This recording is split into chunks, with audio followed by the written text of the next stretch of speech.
Hello everyone! It's me, Teacher Kim.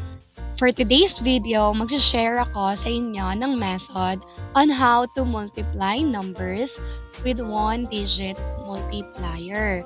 Disclaimer lang po, ang method na gamit ko is somehow different doon sa traditional na ginagamit natin sa school.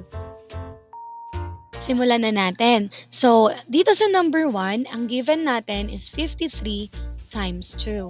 Ang ginawa ko dito, minultiply ko muna yung number 3 sa 2, which is equal to 6.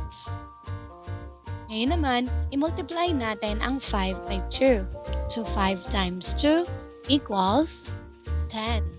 So, yung 10 isulat natin sa tabi ng number 6 kanina, which gives us 106. So, the answer on this given is 106, meaning 53 times 2 is equal to 106. Nasusundan nyo na ba kung paano siya ginagawa? So, let's try this method sa iba pang number. Let's have another example. So, number 2. We have 425 times 6.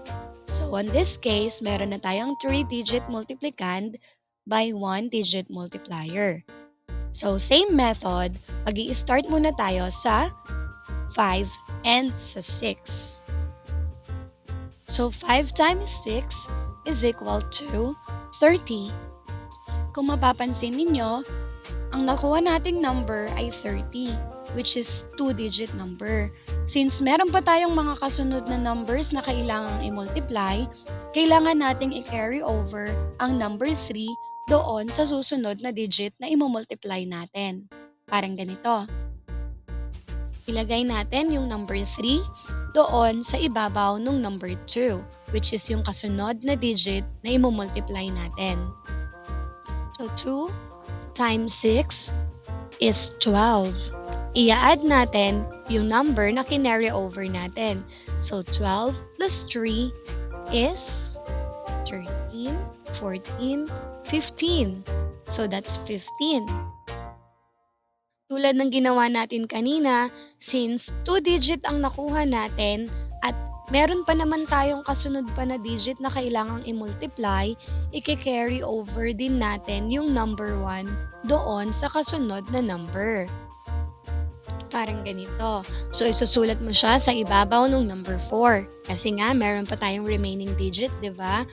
So, on this case, i-multiply natin si number 4 kay 6 and then tsaka tayo mag-add ng 1. 4 times 6 gives us 24. I-add natin yung number 1 na kinary over natin kanina. So, 24 plus 1, that is 25. So, kung mapapansin nyo, since wala na tayong kasunod na digit na kailangang i-multiply, then, we have to write na ng 25 ng buo doon sa ating product, which gives us 2,550. Ayan, so I hope nasundan nyo kung paano ginagawa ang method na ito. If you have questions, feel free to message me.